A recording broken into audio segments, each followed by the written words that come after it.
सरकार का जो प्रोपेगेंडा है पिछले 2 साल से जो चल रहा है, मेरे ख्याल तो उसके बारे में तो कोई शक नहीं होगा आप लोगों को कि ये खेल था, सच्ची में कोई बीमारी आई थी। तो मेरे ख्याल से गांव का आदमी, हर एक आदमी ने समझ लिया कि वो खेल था। अब जो समस्या रहेगी ना, वह यह रहेगी कि सरकार ने यू खेल रचा क्यों। न्यू के सरकार भाई सब न मारना चाहे है, न्यू का भाई सारे मर गए फिर राज किस पे करेंगे ना भाई। यू भारत में थोड़ा तो पूरी दुनिया में है। इस टाइप के कुछ सवाल आते हैं भाई। कुछ न कुछ तो था, किसी बात नहीं, उन्हें तो बेरा है, कुछ न कुछ गड़बड़ तो थी, पर कुछ न कुछ तो था। ये जो इतने लोग मरे हैं, क्या तो मरे, इस टाइप के सवाल दिमाग के अंदर लोगों के रहते हैं। मैं इसको ऐसे समझता हूं कि अगर आपको पूरा खेल समझ में आ गया और आपने थोड़ा सा अपने चारों तरफ इसी दिशा में दिमाग लगा लिया, तो क्रिस्टल क्लियर हो जाएगा, एकदम साफ हो जाएगी तस्वीर कि हाँ वाकई में बात यह है। जैसे एक दिन धर्मवीर और मैं बैठे थे, तो धर्मवीर मेरे से कहने लगा, बोला एक लाइन में बताना हो नहीं अगवई सरकार का मंशा क्या है। तो उसके लिए 2 शब्द आप याद रखो कि सरकार चाहती है, सरकार नहीं सरकारें। बाकी दुनिया में पहले से ही है कुछ देशों में, और कुछ देशों में जहां नहीं है वहां की सरकारें ये चाहती हैं कि आप सरकारों के ऊपर निर्भर हो जाएं और आप सरकारों के नियंत्रण में रहें। बस एक ही मंत्र है, सरकारों के ऊपर निर्भर और सरकारों के नियंत्रण में। आपने कुछ विकसित देशों के बारे में सुना होगा। विकसित देशों के बारे में आप लोग खेल लो बेटा, खेल लो, जाओ। आपने विकसित देशों के बारे में सुना होगा कि वहां बच्चे के पैदा होने से लेकर के उसको जब तक नौकरी नहीं मिल जाती, सरकार की जिम्मेदारी है उसकी पढ़ाई लिखाई की और उसकी नौकरी की। और नौकरी अगर ना दे पाए सरकार, तो इज्जत वाली जिंदगी जी पाए, इतना बेरोजगारी भत्ता मिलता है। इसका मतलब वहां माँ बाप के ऊपर डिपेंडेंट नहीं है बच्चे, वहां सरकार के ऊपर निर्भर है। और यही कारण रहा कि सरकारों ने ऐसे मैंडेट पास कर दिए, ऐसे आदेश पारित कर दिए कि तुमने अगर ये अमृत प्याला नहीं पिया तो तुम्हारी सारी सर्विस बंद कर दी जाएंगी।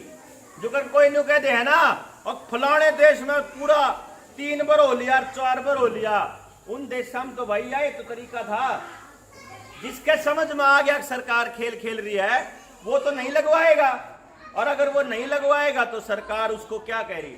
आप ये बताओ, भारत की सरकार ने या भारत के अंदर मौजूद किसी प्रदेश की सरकार ने किसी भी मरीज को या किसी भी इंसान या किसी नागरिक को ये कहा कि इसको लगवाने के बाद आप बीमार नहीं पड़ोगे, ये कहा कि आपको दोबारा इंफेक्शन नहीं होगा, ये कहा कि आप ठीक हो जाओगे और कोई गारंटी है, हमारी गारंटी है कि आपको कुछ भी नहीं होगा, ऐसा तो नहीं कहा ना।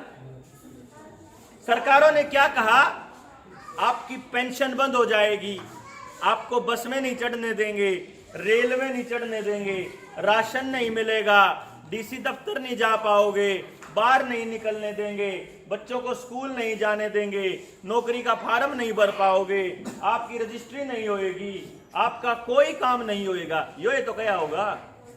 अब आप समझो, जिस वक्त प्रधानमंत्री ये कहता है ना, कहता कि बकवास करता है जब वो कि इस देश में 150 करोड़ ने लुआ लिए कि 170 करोड़ ने लुआ लिए, याद करो वो ये कह रहा है कि हमने 170 करोड़ लोगों के साथ जबरदस्ती कर दी, जबरदस्ती करी है ये। और ये आपको उसके पुराने भाषणों में, आज के भाषणों में साफ अंतर नजर आएगा। अगर वो 1 हफ्ता पहले से पहले भाषण दिया करता, तब ये कहा करता हमने 150 करोड़ लोगों का लुआ दिया, हमने 100 करोड़ लोगों को ला दिया। लेकिन आजकल उसकी भाषा क्या है, क्यों? क्योंकि हाईकोर्ट के अंदर, मुंबई हाईकोर्ट के अंदर ये आ गया कि भाई तुम लोगों ने जितने आदेश पारित करे थे ना कि तुम्हारे को वहां नहीं जाने देंगे, यहां नहीं जाने देंगे, वो सारे के सारे इलीगल थे, गैर संवैधानिक थे। और जब सुप्रीम कोर्ट के अंदर केंद्र सरकार ने ये लिख के दिया कि ये स्वैच्छिक है, उस दिन के बाद से प्रधानमंत्री ने ये कहना शुरू किया कि मेरे देश के बाकी लोगों को ना हो जाए, इसलिए अपनी जिम्मेदारी समझते हुए 150 करोड़ ने लगवा लिए। अब वो ये नहीं कहता हमने लाए, लेकिन असली तो मतलब यो है ना कि हमने 150 करोड़ लोगों को 150 करोड़ डोज धक्के तक ठोक दी।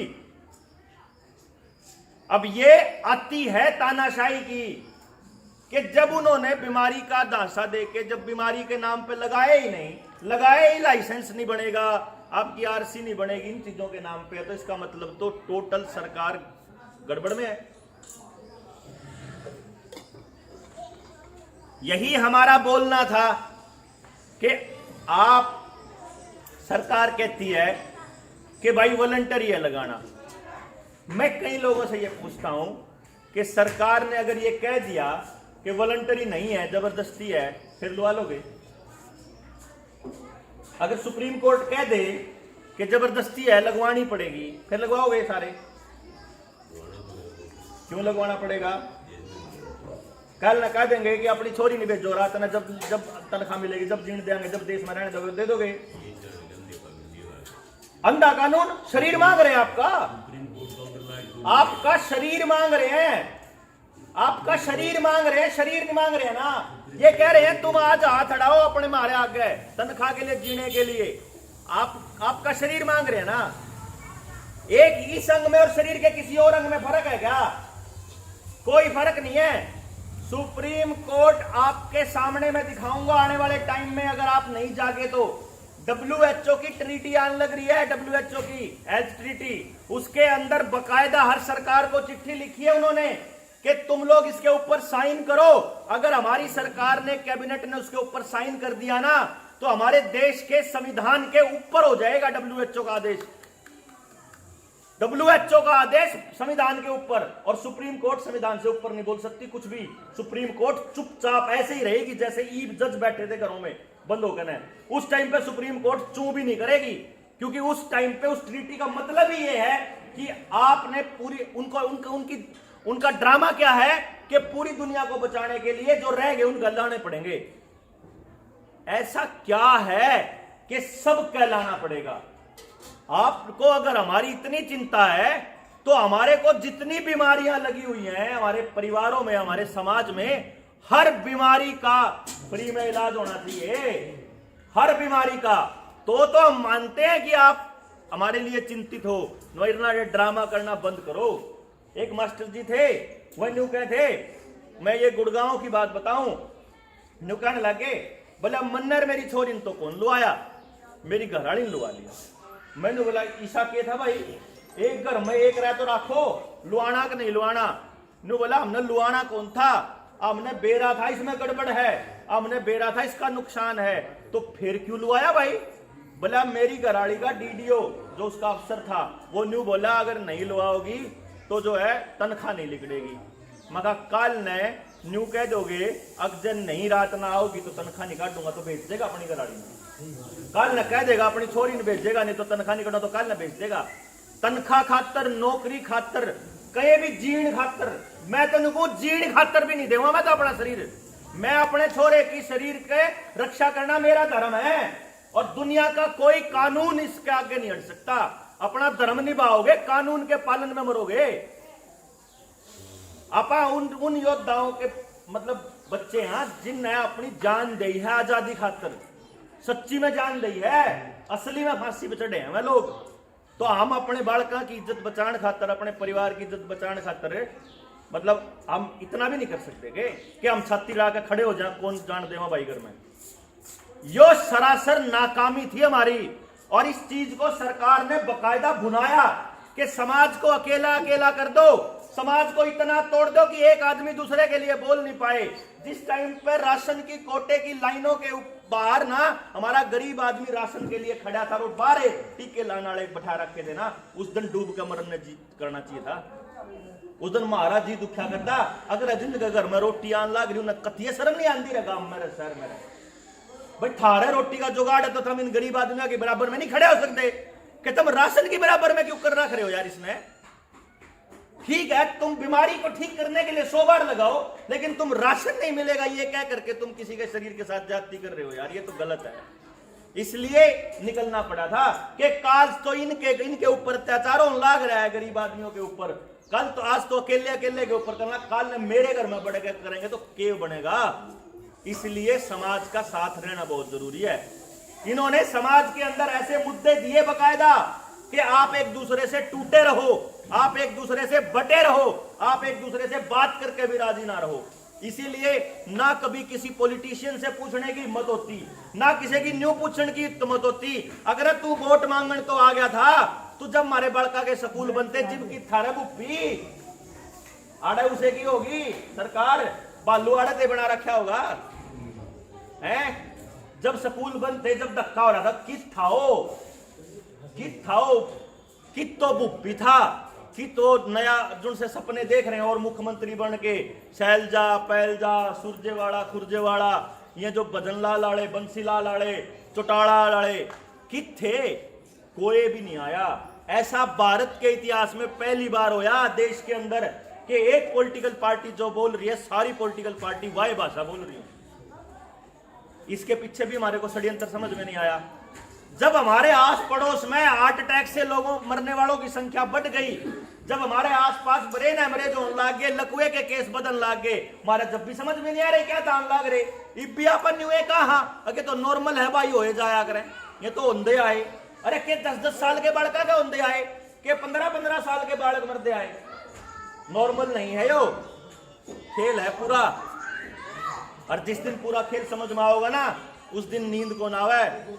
न्यूए लकड़े लोगे घर ते बाहर जुगरा हम लकड़े फरा, नहीं तो कोई जरूरत कौन थी। रमेश जी तो बेरा है, मैं किस लेवल पे काम कर रहा था। क्यों रमेश जी, सब कुछ छोड़कर दिमाग खराब करने की जरूरत कौन थी। लेकिन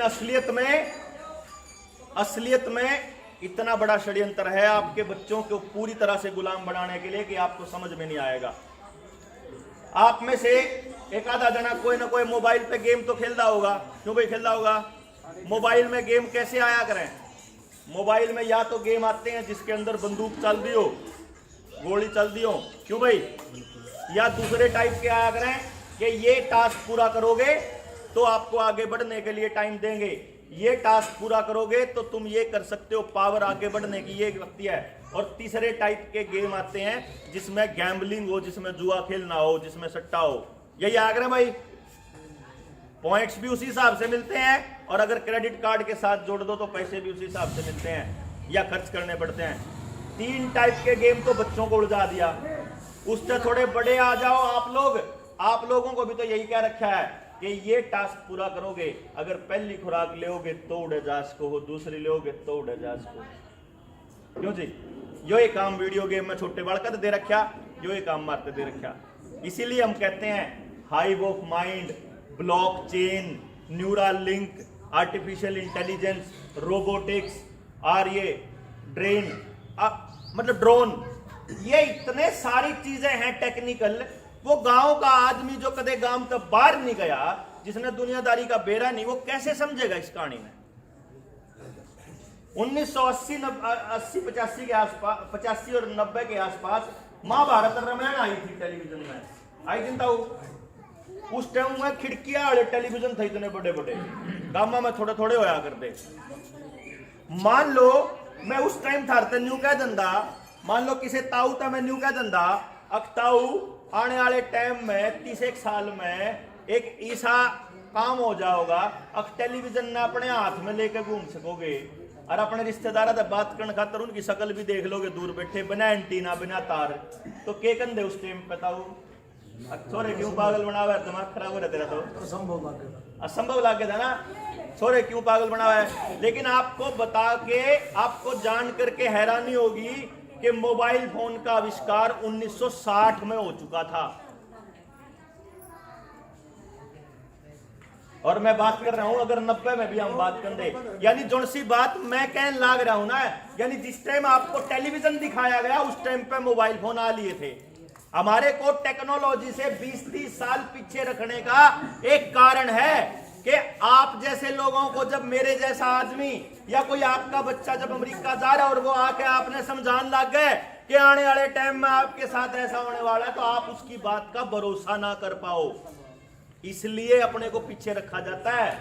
आज जो मैं आपको टेक्नोलॉजी की बात कर रहा हूं ना, न्यूरालिंक, एलन मस्क ने आज से 10 साल पहले बना के आदमी के ऊपर टेस्ट कर चुका है। वो 2016 में सब कुछ रेडी हो चुका है उस पे काम। 10 साल पहले, ये तो 6 में तो खबर आई थी, 16 में तो न्यूज आई थी। मैं तो ये कह रहा हूं न्यूज आने से 5 साल पहले तैयार करा बैठा अगला, क्योंकि अनएथिकल है, क्योंकि अनैतिक है, इसीलिए वो पब्लिक के अंदर नहीं बोल सकता, इंसान के ऊपर प्रयोग नहीं कर सकते।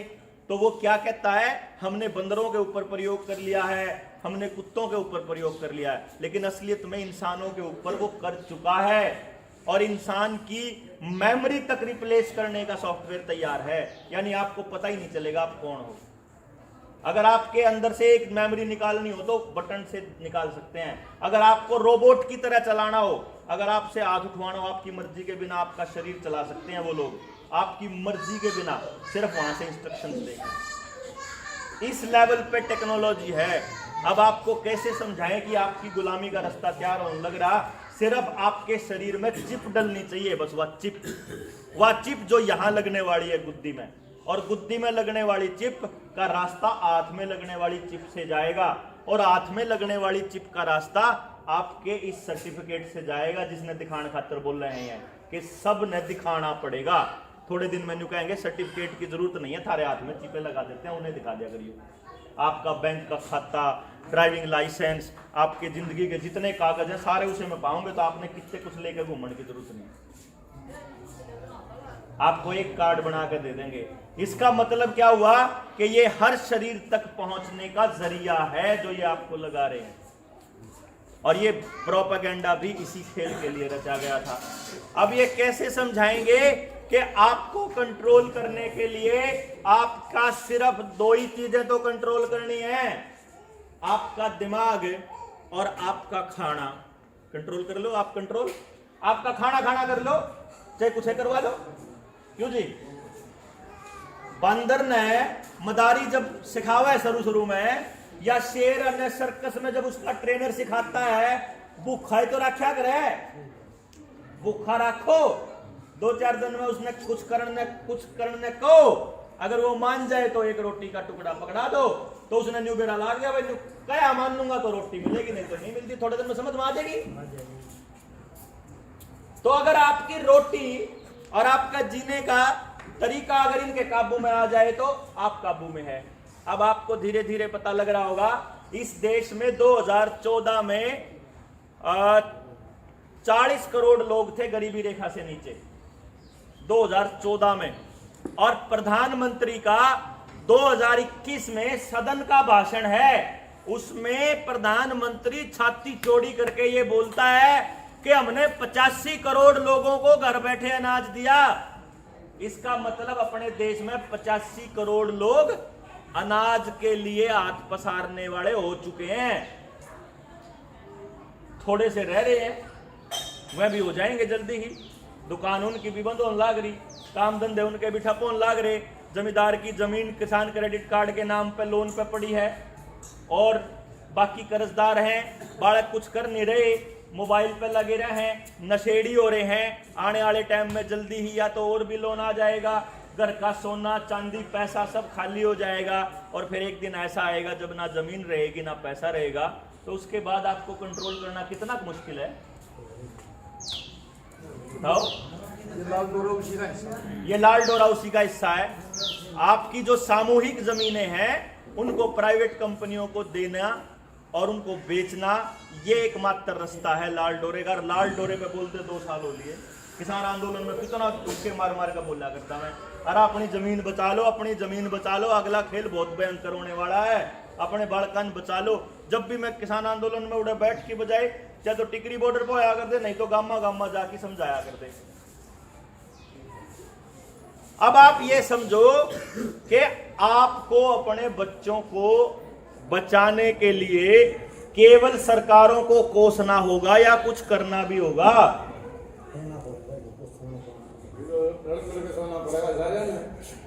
रल मिल के करना पड़ेगा, लेकिन रल मिलने के लिए घर से निकलने राज्य तो को नहीं अपन न्यू सोचा कि घर बैठे बैठे सारे काम हो जावे। अपन न्यू सोचा फेसबुक पे क्रांति हो जावे, यूट्यूब पे हमारे वर्गे वीडियो बना के राजी हो ले हैं, क्योंकि हमने सरकारों को कोसना फेसबुक पे चालू कर दिया और आपस में समाज में। आप ये देखो, आज हम वहां बैठे जब निजामपुर में बात कर रहे थे ना, तो पॉलिटिकल लोगों के ऊपर बात चल पड़ी कि पॉलिटिकल आदमी तो जब आपके गांव में घुसता है ना, तो सबसे पहले वो गांव को तोड़ के घुसता है कि उनका जाना को नहीं, उनका जाना है, उनका खाना को नहीं, उनका खाना है। क्यों जी? उसके बाद बढ़ने के बाद भी समाज का यही हाल है। जब आपके हमारे अंदर इतनी भी अकल नहीं है कि भाई चुनाव तो काल हो लिया, आज तो फिर भाई भाई हैं, लेकिन आप अपना बैर पूरे 5 साल लेकर घूमा कि अगले चुनाव में मरोड़ काटांगे इसकी। क्यों जी? शिक्षा के केस में हमारे को टीचर से क्या क्या सवाल पूछने हैं वो नहीं पता, हमारे को अपने नेता से क्या सवाल पूछने हैं वो नहीं पता। ऐसा काम हो रहा है कि देश के अंदर मतलब पशुपालन के ट्रेनिंग सेंटर हैं, गाय पालने के, घोड़ा पालने के, सुअर पालने के भी ट्रेनिंग सेंटर हैं। कुत्ते बिल्ली तो छोड़ दो, सुअर पालने के भी ट्रेनिंग सेंटर हैं। इंसान का बच्चा पालने पे बात ही नहीं होती। जब समाज बच्चों के लिए कुछ करेगा ही नहीं, तो बालक बड़ा होकर समाज खातर क्यों करेगा? और मुझे तो ऐसा महसूस होता है कि स्कूल कॉलेज इन्होंने बंद कर दिए, उन बालकों की नस वैसे मार दी, रेस है आदमिया कहीं कहीं लान लाग रहे हैं, याद दिन नस इसमें मर लेंगी। मैं तो ऐसा लगा है कि अगली पीढ़ी हमारी लड़न वाली आंधी नहीं है। ये किसान आंदोलन भी तो 45+ के लोगों ने जीता है। क्यों जी? 45-50 तो ऊपर के लोग थे जो सड़क पर बैठने की हिम्मत थी। आप लोग नहीं होंगे, हमने तो लड़ना भी कौन आंदा। मारे वर्गीय है तो मैं यूं कहूं था भाई, हमने थोड़ा सा न्यू एक बात दुनिया में क्या होने लग रहा है उसकी जानकारी है, उस जानकारी का इस्तेमाल कर लो, और हमारे जो बुजुर्ग हैं उनके तजुर्बे का इस्तेमाल करके दोबारा अगली पीढ़ी ने लड़न खातर तैयार कर लो। अर्जन नहीं करोगे तो मुझे ऐसा लगता है कि अगले 10 सालों में हम गुलाम होंगे। ऐसा नहीं हो सकता कि जब ईस्ट इंडिया कंपनी हमारे देश में आई और हमारे देश का सामान जब विदेशों में भेजना शुरू किया और सस्ते रेट में भेजना शुरू किया, उस टाइम किसी ने समझाया नहीं होगा, जरूर समझाया होगा, फिर किसी का समझ में कौन आया।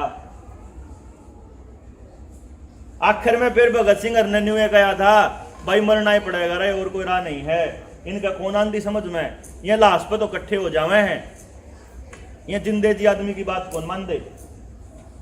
देख लो दीप सिद्धू क्या करता, किसान आंदोलन में न्यू वर्ल्ड ऑर्डर का जिक्र कराया करता, और भी सारी बात कराया करता। उसके मरे पाछे कितने लाख लोग आगे, जब जिंदा था जब उसने गाड़ दिया करते।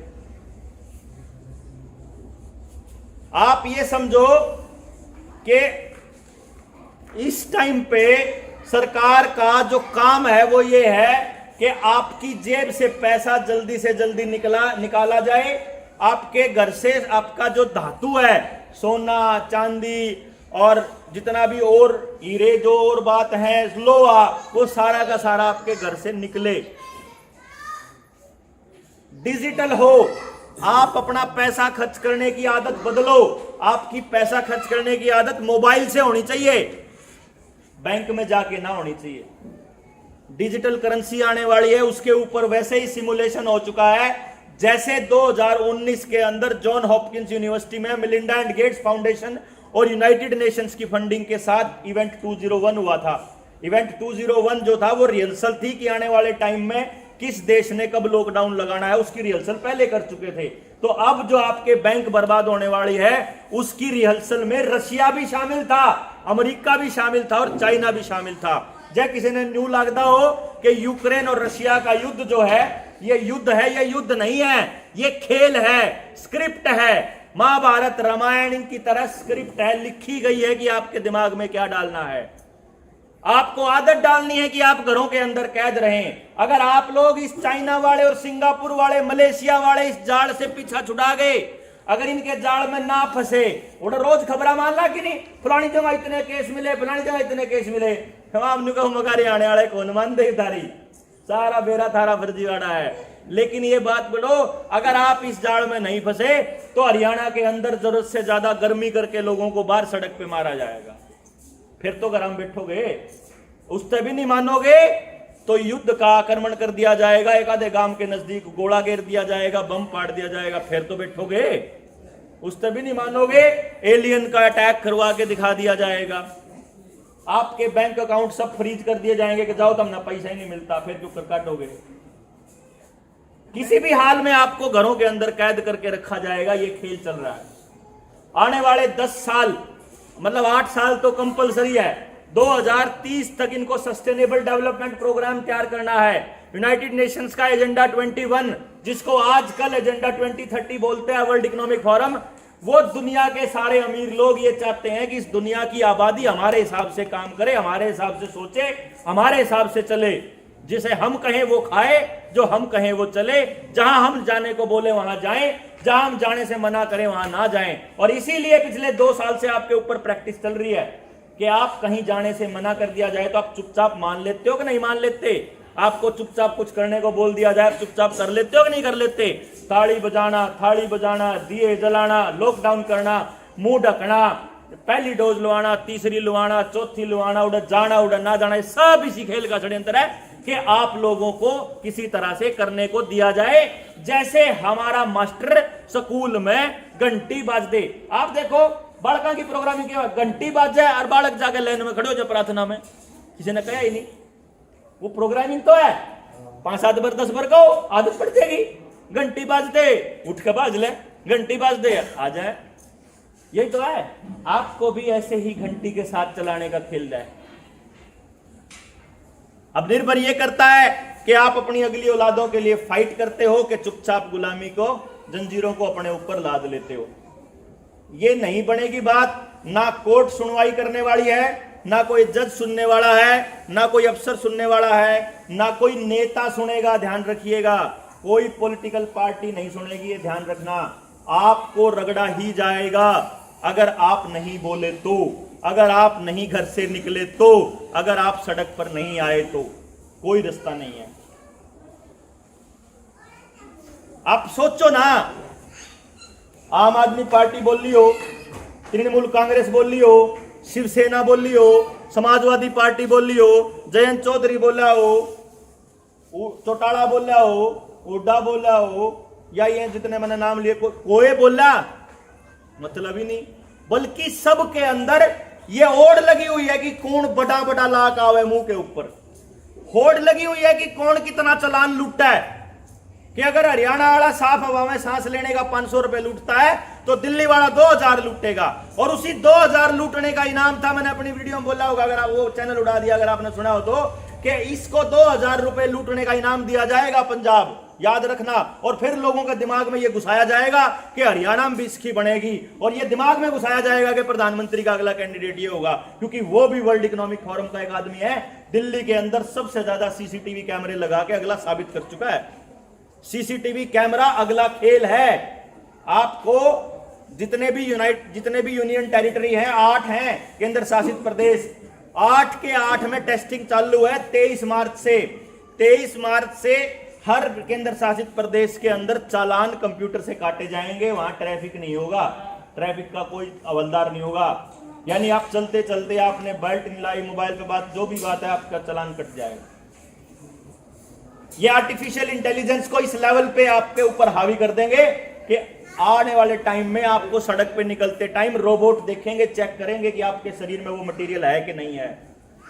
खेती भी बचानी पड़ेगी किसान की, किसान के साथ साथ दुकानदारों की दुकान बचानी पड़ेगी। मैं पूरी गारंटी के साथ कहता हूं कि अगर कोई भाई आड़ा बैठा हो जिसकी दुकान हो अड्डे पे, तो आपकी जो सेल है 50% से ज्यादा ना घटी हो तो मैंने बता दियो। ऑनलाइन आपको सस्ता पड़ता है आम आदमी को। जानबूझ के आपका पैसा बड़ी कंपनियों को दिया जा रहा है, जानबूझ के ऐसा काम किया जा रहा है कि आप लोन तो लो लेकिन उसको चुकाने की हिम्मत ना रहे आपके अंदर, आपकी कमाई ना रहे उतनी।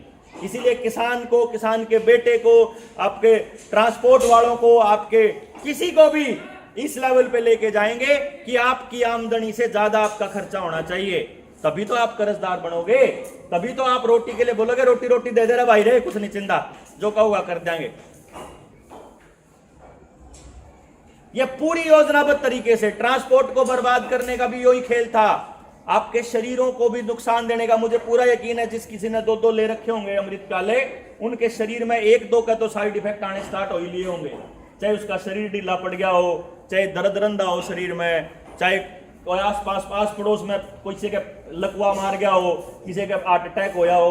ये रेगुलर हो रहा है, अब आम बात हो रही है आपकी जानकारी में, किसी ना किसी का नंबर आया ही पावा रोज की रोज। और हमें लगता है कि ये नॉर्मल है, नॉर्मल नहीं है। ये संख्या 3-3 गुना हो चुकी है, 4-4 गुना हो चुकी है। और अभी ना बच्चों को भी बलि का बकरा बनाना शुरू कर दिया। ये तो हम बचे हुए हैं हरियाणा वाले। हरियाणा वालों ने खड़े होकर कह दिया कि हमारा बालक नहीं लुआ होगा, ना हम कोई सर्टिफिकेट दिखाओगे। लेकिन यकीन मानिए पूरे देश के अंदर बहुत हाहाकार मचा हुआ है। पूरा देश हरियाणा की तरफ ऐसे टकटकी लगा के देख रहा है कि हमने बचा लो कुकरी, हमने बचा लो कुकरी। अब हमारा समझ में नहीं आ रहा हरियाणा वाले ने क्यों समझावा। अब यो तो हिसाब किताब तो देखो, न्यू वर्ल्ड ऑर्डर का तो वापस करवाना पड़ेगा। अपने स्कूल बर्बाद करने का, अस्पताल बर्बाद करने का, शरीर बर्बाद करने का, खेत की जमीन बर्बाद करने का, ये नए नए स्पेशल एग्रो रूट बनने लग रहे। किसान ने किसने मांगे थे यहाँ? किसी ने भी नहीं। लेकिन इनको तो अंबानी अडानी के सामान के लिए, कार्गो के लिए रूट तैयार करने हैं ना। आपकी जिंदगी को इस तरह से बनाया गया है कि आपके ऊपर टैक्स की मार इतनी है कि डीजल के ऊपर 260% टैक्स लग रहा है अब के टाइम पर, पता ही नहीं आपको। गाड़ियां दी जा रही हैं आपको इलेक्ट्रिक, पुरानी गाड़ियां बेचो, नई गाड़ियों के ऊपर टैक्स बहुत ज्यादा लगेगा। और आप निकलो घर से बाहर, निकलते ही टोल, किसी रोड पर निकल जाओ, आपसे गाड़ी में टैक्स लिया, पेट्रोल डीजल में टैक्स लिया, आपका रोड टैक्स ले लिया रजिस्ट्रेशन में, और उसके बाद भी टोल टैक्स। क्योंकि उनको पता है कि देश के लोग इस गुलामी के इस लेवल पे जा चुके हैं कि कुछ नहीं बोलेंगे। मोटरसाइकिल वाला न्यू नहीं बोलता, मेरे पे गिले हुए हैं, कार वाला पे ले हुए, मोटरसाइकिल पे आगरा मथुरा हाईवे पे शुरू हो चुका है। यानी कि मोटरसाइकिल वाला न्यू नहीं बोलता। जिस टाइम पे मास्टर का लठ लाग रहे हो दुकानदार को नहीं बोलते, जब दुकानदार का नाश होने लाग रहा है मास्टर को नहीं बोल रहे, जब जमींदार उड़ा बैठा था जब उस टाइम पे कोई और नहीं बोल रहा था, जब सुनारा का लठ लागेंगे तो फिर जमींदार नहीं बोल रहा। सारा समाज अपने अपने बट रहा है। बाकी सारी जातता में अपने जात के ठेकेदार हो गए, सारे धर्मा में धर्मा के ठेकेदार हो गए।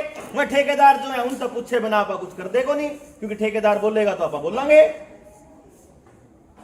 अपनी अकल से सोचने की हमारी बुद्धि इन्होंने भ्रष्ट कर दी। स्कूली सिस्टम से लेकर के और आखिरी दिन तक इन्होंने हर बच्चे को सत्यानाश करने का प्लान बना रखा है। बचने का केवल एक रास्ता है, पहले नंबर पे बैठ के विचार विमर्श करना पड़ेगा। पहले नंबर पे हम लोगों को इकट्ठा होकर, जितने नौजवान बालक हैं जो आज मोबाइल में उलझे हुए हैं, जो आज गेम में लगे हुए हैं, जो नेटफ्लिक्स में और दूसरी चीजों में लगे हुए हैं, उनको ये एहसास दिलाना पड़ेगा कि असली गुलामी ये है। पहले जो दूसरी बेड़ियां डाला करते थे गुलामी की, आजकल आपको इस रूप में गुलामी दी गई है। देख लो, कोई बालक लेकर के घर तबार इसलिए नहीं है, मनमाना आपने बताया तो होगा, लेकिन एक आधा बालक तो इसलिए नहीं आया मीटिंग में, अगर उसने सीरीज पूरी करनी थी, उसकी फिल्म अधूरी रह रही थी, वह पूरी करनी, गेम अधूरा रहा वो पूरा करना था, तो उनको ये भी बताना पड़ेगा। फिर किसी दो टाइम नहीं करते लिखना है, वो भी काटना पड़ेगा। एक बार नहीं समझ में आओगा, 2 बार समझाना पड़ेगा, 2 बार नहीं आओगा 20 बार समझाना पड़ेगा, लेकिन एक बार समझ में आने के बाद तो आप अपने गांव राम ने बता सका। तो प्लान ये बना था जी, आज हमारा चौथा गांव है यो, हम 3 गांव में जा चुके हैं। पहले हम गए थे निडाना, निडाने के बाद फिर हम गए ललित खेड़ा, फिर निजामपुर और आपा नूरन खेड़ा। अब आपा हमने जहां भी बात करी है, गांव वाले लगभग मतलब तैयार हैं, जितने भी लोग आए। मैं ये समझता हूं कि हमें उस समाज को आगे चलने का रास्ता भी देना पड़ेगा। हम बहुत पहले से इसके ऊपर काम करने लग रहे हैं, लेकिन उस पर अमली जामा इसलिए नहीं पहना पाते कि पूरे गांव ने इकट्ठा करने का हमारे पास हौसला नहीं, या हमारे पास टाइम नहीं, या हमारे पे हिम्मत सी बनती नहीं, एक बेरा नहीं कोई आया होगा कि नहीं आया होगा। लेकिन अब लोगों को समझ में आने लग गया, क्योंकि बर्बादी के कति किनारे पे बैठे हैं। एक धक्का मार देंगे तो नाश भी तय है, और जड़ तक संभल गए तो उल्टे बच भी सका। भाई कति किनारे पे है इस टाइम पूरा समाज। नशा सबसे ज्यादा, रेप सबसे ज्यादा, कत्ल सबसे ज्यादा, बंटवारा सबसे ज्यादा, कमाई सबसे कम, खर्चे सबसे ज्यादा, भाईचारा सबसे ज्यादा टूटा हुआ, रिश्ते आपस में टूटे हुए। इस टाइम समाज में जितने भी नाम माड़े, सारे पॉलिटिशियन बिके हुए, सारे धंधे चौपट होने लग रहे। इस टाइम समाज इस जगह पर है कि यहां से अगर न्यू वर्ल्ड ऑर्डर की तरफ पड़ गए तो सत्यानाश है, और यहीं से संभल गए तो दोबारा समाज न उठा इसका। तो यो था कि सबसे पहले तो बात समझ में आएगी तब जब हम बैठ के चर्चा करेंगे। भाई जितने लोग यहां बैठे हैं उनका तो बात समझ में आ गई, पर जिनसे घर में बैठे उनका तो कौन आई। तो सबसे पहले तो वह घर तक काटना पहला काम है, पहला काम है जी उनको घर से निकालना। तो अगर आप लोग यहां बैठे हुए सारे बैठ के मेरे जाने के बाद अगर मीटिंग कर सकते हो कि बैठो भाई घर तक क्यों कर लिया काट के, इब तो एकले रमेश भाई ने कर दिया यो काम, आप लोगों तक जानकारी दे दी, अपनी इनिशिएटिव लेकर ने काम शुरू कर दिया। लेकिन अब तो जिम्मेदारी को बांट लेना चाहिए अपने को कि इस गाड़ में हम जाओगे, इस गाड़ में हम जाओगे, इसमें हम जाओगे, गांव ने ले आओगे हम काट की। तो तीनों गांव ने तो अपनी सहमति दे दी थी कि भाई हम एक महापंचायत कर लेंगे आसपास के 10-12 गांव की। और उस महापंचायत में, क्योंकि देखो क्या होता है हमारे यहाँ लोगों के डायलॉग होते हैं, वहां से आपको समझ में आएगी उनकी मानसिकता। इतना लुआ लिया के पागल है, अरे इतना तो जबरदस्ती ढा रखे, लेकिन वह उस संख्या को बड़ा मानते हैं। किसी धर्मगुरु के पास जाओगे, जितने धर्मगुरु हैं सारे के सारे आरामखोर, इतने निकम्मे हैं, एक भी बोल रहा हो तो देख लो है। बल्कि राम रहीम ने तो लुआ के फोटो खिंचवाया ताकि उसकी संगत ठोकी जाए। अरे और राधा स्वामी आड़न तो अपने कैंप लुआए उड़ाए और बड़न नहीं देवांगे बोला। बोले इतने आरामखोर हैं जिनके ऊपर लोग अंधा भरोसा करते हैं, वो लोग भी उनकी सत्यानाश की तरफ रास्ते में तरफ लेकर जाने लग रहे हैं। यह विडंबना है। इसीलिए जिनका बात समझ में आ रही है उन अपना सब कुछ त्याग के लगना पड़ेगा, और इसीलिए अपन लाग रहे हैं। तो अगली जो थी, एक तो गांव राम ने इस तरीके से कर लो कि कल ना इंटरनेट ना रहे मान लो तो, और अगर मोबाइल ना रहे तो कैसे आप एक दूसरे से संपर्क बना पाओगे। दूसरे नंबर पे जब भी कोई इस तरह की कोई इवेंट आप लोगों के प्लानिंग में हो, उनसे संपर्क कर लेना बाकी गांव वालों से कि भाई कद कर्ण के प्लानिंग है, एक लोगों को घर से निकाल लाओ पहले। तो जब वो दूसरे गांव वालों को देखेंगे और वो आपको देखेंगे और आप वाले उनको देखेंगे तो उनका थोड़ा हौसला बढ़ेगा, भाई और गांव भी तैयार हैं इस दिशा में। उस हौसले में आगे छाती अड़ा के खड़ने वाले लोगों की संख्या ज्यादा हो जाओगी। नहीं तो न्यू लगेगा मैं 1 लाख ये कर लूंगा, मैं 1 लाख ये कर लूंगा। जो अगर आपको तो सुप्रीम कोर्ट के आदेश कौन नाट सके, जनता नाट सके, किसान नाट गए, किसान अड़े थे, कौन मानते तारी बात, खड़े नहीं हुए, है ही नहीं कोई औकात के सुप्रीम कोर्ट के। सरकार लोग सरकार हैं, जनता सरकार है। जनता को अगर ये एहसास हो जाए कि तुम्हारे पैसे से कोर्ट चलती है, तुम्हारे पैसे से सरकारें चलती हैं, तुम्हारे पैसे से डीसी तनख्वाह लेता है, तुम्हारी ताकत से ही उस नेता को वो ताकत मिलती है कि वो हमारे लिए कोई पॉलिसी बनाए, हमारे ऊपर थोपने के लिए, कानून बनाने के लिए ताकत नहीं मिलती। अगर जनता खड़ी हो जाए तो किसी की हिम्मत नहीं है। कौन से कंट्री में था वो सेना ने सरेंडर कर दिया था? कजाकिस्तान में। कजाकिस्तान की सेना खड़ी कर दी कि लुआओ धक्के थे इनका ठकुआओ। सेना सारी पब्लिक रोड के ऊपर आ गई। सेना का कमांडर था, सेना के जनरल ने पूरी पब्लिक के सामने जो कहने सरकार तक कह दिया, भाई तू के जनता मेरी न्यूज आवा है तेरी स्थिति। तो सेना भी कुछ नहीं कर पाएगी, कोई कुछ नहीं कर पाएगा अगर जनता का समझ में आ गया तो। जनता का समझ में आ गया तो जितनी भी ये ताकतें हैं, फांसीवादी ताकतें और जो लूट का धंधा चला रही हैं, ये सारी रगड़ी जाऊंगी। और जनता का नहीं समझ में आया तो भाई जनता रगड़ी जाओगी। डिपेंड आपके ऊपर करता है, आप अपने बच्चों के लिए अगला रास्ता तय करते हो कि नर आप खुद रगड़े जाते हो। तो जी या तो अपने अपने गांव की रख लो एक बारी कि गांव राम ने तैयार कर लो, समझा लो और घर में तक काट लो। एक बार घर तक काट लो, फिर बात तो मैं समझा दूंगा। आप पे पूरी बात ना बताई जाओगी तो मैं बता दूंगा। बात समझ में आने के बाद फिर यूथ की ट्रेनिंग भी करनी पड़ेगी। अपन है यूथ को समझाना पड़ेगा कि तुम्हारा क्यों निकलना जरूरी है। हमारे बुजुर्गों ने थोड़ी अंग्रेजी आवा है, इन्हें थोड़ी ना टेक्निकल भाषा समझ में आवा है, वह टेक्निकल भाषा उन तक समझावांगे, पूरा ज्ञान देवांगे कि षड्यंत्र कैसे कैसे रचे जाते हैं, आपकी पढ़ाई जानबूझ के ऐसी क्यों रखी गई, आपका समाज के अंदर दायरा ऐसा क्यों रखा गया, आपको किस तरह से पूरी नौकरियों के अंदर। आप देखिए एक छोटा सा आरक्षण बता देता हूं, छोटा सा शब्द बता देता हूं। जैसे आरक्षण है, अब आरक्षण शब्द किस लिए इस्तेमाल किया जाता है? लोगों को लगता है कि ये एक तबके की बढ़ोतरी के लिए है, लेकिन मैं ये कहता हूं कि आरक्षण से किसी तबके का भला नहीं हुआ, उससे कुछ लोगों का भला तो हुआ, तबके का तो नहीं होया, न तबके का नुकसान भी नहीं होया और तबके का भला भी नहीं होया।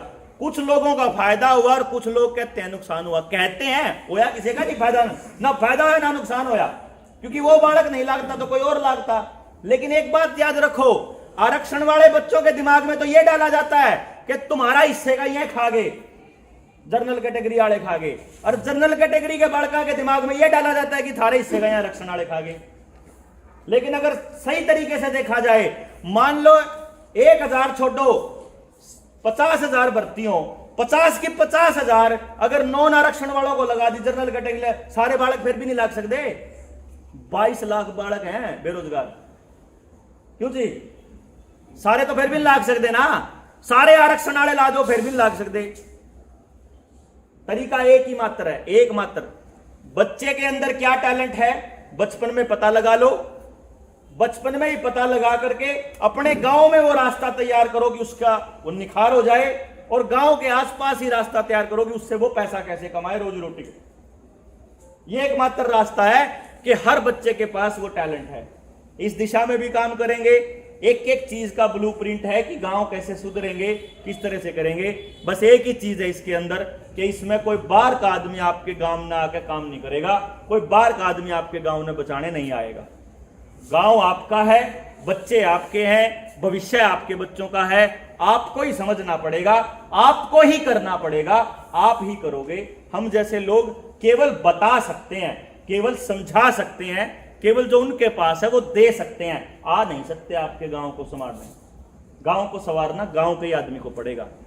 यह बात जिस दिन समझ में आ जाएगी, उस दिन आप किसी के पीछे लगना बंद कर दोगे। अभी निजामपुर में थे हम, निजामपुर में एक ताऊ कहने लग गया, बराबर ठीक है तू चाल, हम तेरे पाछा पाछा, मगर यह गलती ना कर दियो, थम पाछा पाछा चालोगे, मैं तमने झूठ बकाऊंगा, थम फिर मैंने लीडर पकाओगे, मैं थमने बेच के बात दूंगा। जो कर थमने आज तक सारे लीडर बेचते हो, थमने कभी के भी पाछे नहीं जाना है, तमने 1.5 लाख की काम करना है, करना तम नहीं पड़ेगा। जब तम करोगे तो थारा काम तम बिगड़ नहीं दोगे, जब मैं करूंगा तो बिगड़ो तो समझो तुमने ठेका ही नहीं, समझ गए ना? खुद करना पड़ेगा तो आप बिगड़न नहीं दोगे। जब आपको यह एहसास होगा कि आप अपने बच्चों के लिए कर रहे हो, क्योंकि मुझे यह मालूम है कि मैं अपने बच्चे के लिए लगा हुआ हूं। मैं दुनिया के अंदर अगर घूम रहा हूं तो उसका एकमात्र मकसद यह है कि मेरे बालक की भलाई तभी है जब उसके पड़ोस का बालक सुख शांति से प्रेमता होगा। मेरे पड़ोसी के बालक पे अगर नशे का इंजेक्शन होगा या बंदूक की गोली होगी तो मेरे कहीं तो लागेगी वाह।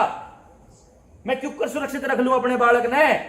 आज बच रहा हूं मैं, आज लको रहा हूं, लेकिन कब तक लकोकर रखूंगा अपने बालक ने? 18 साल तक घर में कैद करके रख सकूं, उसके बाद तो समाज ने ताड़ना पड़ेगा हो।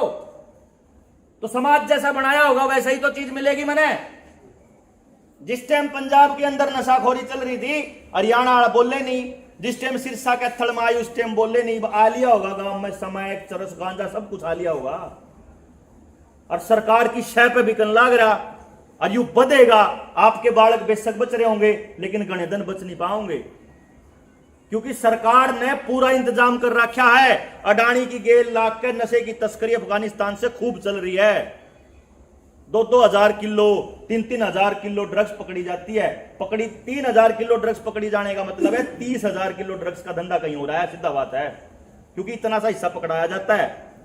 100 ग्राम पकड़ी जाने का मतलब 1 किलो की तस्करी होली। अब ये बात समझ लो कि आपके बच्चों के लिए नया कानून आ रहा है नशे का, कि 10 ग्राम तक का नशा आपका बच्चा जेब में डाल के घूम सकता है, उसको कोई दिक्कत नहीं है। तो सरकार क्या चाहती है कि आपका बच्चा नशेड़ी बने, मोबाइल में लगा रहे, अश्लील वीडियो देखता रहे, स्कूल कॉलेज बंद हो, नौकरी मांगे ना, घर वालों का नुकसान करता रहे, ना आपस में बहुत बोलचाल हो, ना समाज में निकले। यही तो चाह रही है, यही तो कर रही है, और क्या कर रही है? और हम लोगों को लगता है कि बालक निकम्मे हो रहे हैं। अरे बालक ने तो जो देंगे में छोटे छोटे बालक आड़े घूम रहे थे, इन बालकन के बेरा मना बड़ा होगा, अपने बाप बाप तक गाड़ देनी है, बना नशा करना है, क्या करना है? जो समाज देगा वही तो चीज करेंगे। वह ये छोटे या तो नहीं कहता कोई 5 साल का बालक कंधा हो मैं तो बड़ा होकर नशेड़ी बनूंगा, उन्हें तो बेरा ही को नहीं। जो भी मिलेगा उसको समाज से मिलेगा और समाज ने दे रखा है, तो ये समाज ने वह गलती सुधारनी पड़ेगी कि भाई गलती हो रही है ना, ठीक कर लो। और इसीलिए आपके बीच में है कि भाई समझ लो, जब समझ लोगे और कुछ कर लोगे तो बचा लोगे, और नहीं तो भाई ठीक है जी थारा सब का रगड़े जाओगे तो फिर मारे भी रगड़े जाओगे और क्या। और नहीं तो इतने जान है, इतने हिम्मत है, इतने कोशिश करते रहोगे, किसी का समझ में आ जाओ, किसी के 5 साल पाछा आ जाओ, किसी का 10 साल पाछा आ जाओ। यह है उम्मीद कि एक दिन तो आवेगी समझ, और जिस दिन आओगी उस दिन मुझे लगता है कि आप ठीक रास्ते पर चाल पड़ांगे।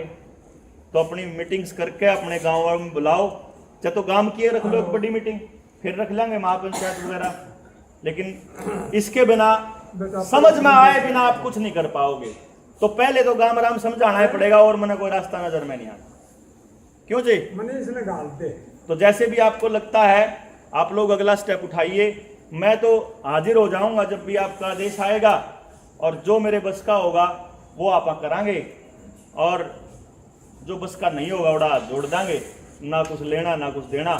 जो है मारदोर है वो अपना समाज से दे ही दिया है। 6 साल हो गए, सब कुछ छोड़ छाट के लागे हुए हैं। ये तो षड्यंत्र तो 2 साल पहले ही आया है, हम तो बहुत टाइम पहले से लगे हुए हैं।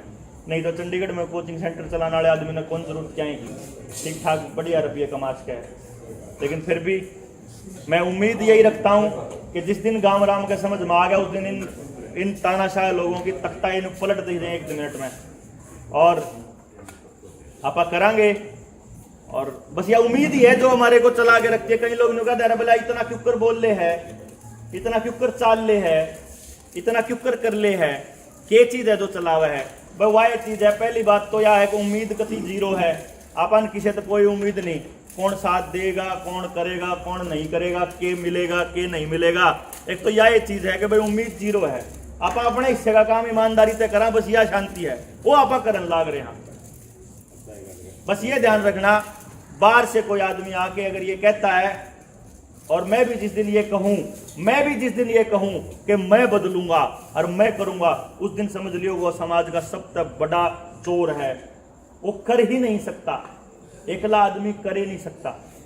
तरीका पता हो सके मैंने, लेकिन करना गांव के आदमी ने। इस गांव में के समस्याएं आएंगी खूब सारी, समस्याओं का समाधान संभव है मिलकर। तो बड़ी से बड़ी समस्या अब वाला 2 तो चुन के भी मारे नहीं निकाल रहे हैं। 2 छोटे जब गांव खड़ा हो जाओ, कोई समस्या है कुछ भी ना है तो चुटकिया में समस्या गायब।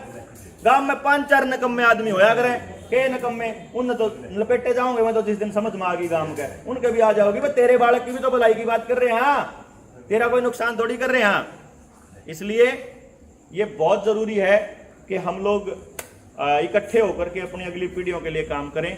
मैं अपने हिस्से का काम ईमानदारी से करता रहूंगा, आप लोग अपने हिस्से का काम करेंगे, इसी उम्मीद में मैं अपनी बात